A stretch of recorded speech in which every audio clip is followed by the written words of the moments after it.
Chers compatriotes, permettez-moi au crépuscule de l'année 2017 de m'adresser à vous. À la fin de l'année 2016 et à l'occasion des vœux de Nouvel An, nous annoncions l'année 2017 comme une année de lutte visant à rejeter la monarchisation de notre pays et à arracher l'alternance politique sur la terre de nos aïeux après 50 années de dynastie autocratique. Aujourd'hui, nous pouvons affirmer sans hésitation que l'année 2017 a tenu toutes ses promesses. En effet, l'année qui s'achève fut une année de lutte. Cette lutte portée par les Togolais de l'intérieur, la diaspora togolaise et africaine, ainsi que par les amis du Togo et de l'Afrique, se déroule depuis 5 mois, simultanément, sur le territoire national, en Afrique et partout dans le monde. Encore une fois, la barbarie est de retour et le bilan est macabre. Nous nous inclinons en toute humilité devant la mémoire des compatriotes tombés, le point de la détermination fermé et levé. Aux blessés qui suivent encore des soins, nous souhaitons un prompt rétablissement. Nous tenons à renouveler notre soutien indéfectible aux détenus de l'arbitraire, sans oublier les réfugiés et les exilés hors du territoire national. Qu'avons-nous obtenu à ce jour après 5 mois de lutte? Eh bien, nous sommes parvenus, contre toute attente, à réaliser la condition sine qua non que tout peuple doit remplir s'il tient à prendre son destin en main et à décider pour lui-même. Cette condition essentielle et suffisante est la prise de conscience qui permet à un peuple soumis par la force brute et dont les droits sont constamment violés de se mettre debout et de redresser la tête. Comme vous le savez, tout peuple debout arrive à bout de n'importe quel dictateur. Mais nous n'avons pas obtenu l'alternance qui est notre ultime objectif, me diriez-vous. Oui, nous ne l'avons pas obtenu pour l'instant. Mais le fait d'avoir rempli la condition relative à l'éveil de la conscience nationale place l'alternance à notre portée. Ce n'est qu'une question de temps. De l'impossible, l'alternance est passée à l'ordre du possible. Aujourd'hui, elle relève de l'imminence. Que de chemin parcouru en si peu de temps. Ceci est à ton honneur, peuple togolais. Sans ta détermination, ton engagement et ton courage, ce résultat tant admiré par l'Afrique et le monde entier serait demeuré un rêve. Sans ce courage légendaire, après la brutale répression du 28 décembre 2017, la manifestation du 30 décembre 2017 n'aurait pas eu lieu. Retourner les mains nues sur les lieux même où l'on a été victime de violence, comme ce jour du 28 décembre 2017, est une belle leçon de pacifiste intraitable au régime le plus violent de la sous-région. À l'analyse, même superficielle, on s'aperçoit que le pouvoir en place est réfractaire à toute idée d'alternance. Cette posture singularise notre pays dans la sous-région. Elle montre à suffisance la réticence du Togo à souscrire aux règles démocratiques qui régissent les États de l'Afrique de l'Ouest, les États de la CEDEAO. Mais le Togo ne peut continuer à être un îlot de dictature et de patrimonialisation du pouvoir politique par une famille. En s'opposant à la démocratisation, le régime togolais contribue à la fragilisation de la sous-région ouest-africaine déjà éprouvée. Le régime obstiné de l'alternance fait du Togo une source réelle d'instabilité en Afrique de l'Ouest.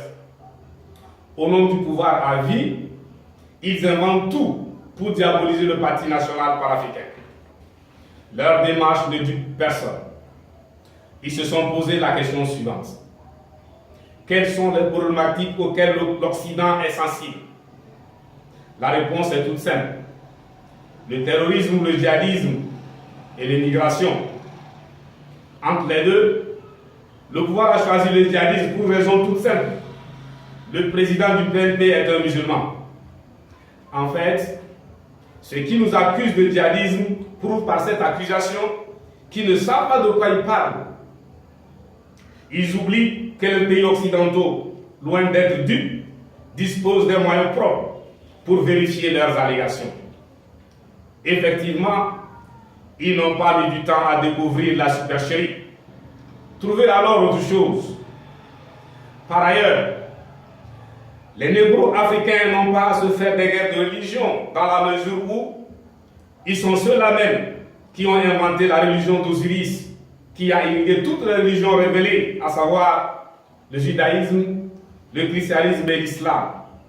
Nous devons nous reconnaître à travers l'une quelconque de ces religions.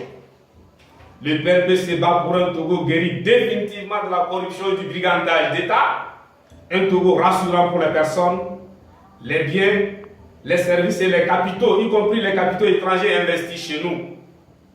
Notre pays, au lieu d'inventer des histoires à dormir debout, gagnerait à rompre avec l'amateurisme diplomatique qui, telle une girouette, obéit au cours de vent. L'alternance obtenue, notre pays devra développer une diplomatie reposant sur la solidarité africaine agissante, mais surtout concertée pour des relations internationales apaisées. C'est le lieu d'exprimer toute la gratitude du peuple togolais à l'endroit de tous ceux qui s'investissent pour sortir notre pays de la crise.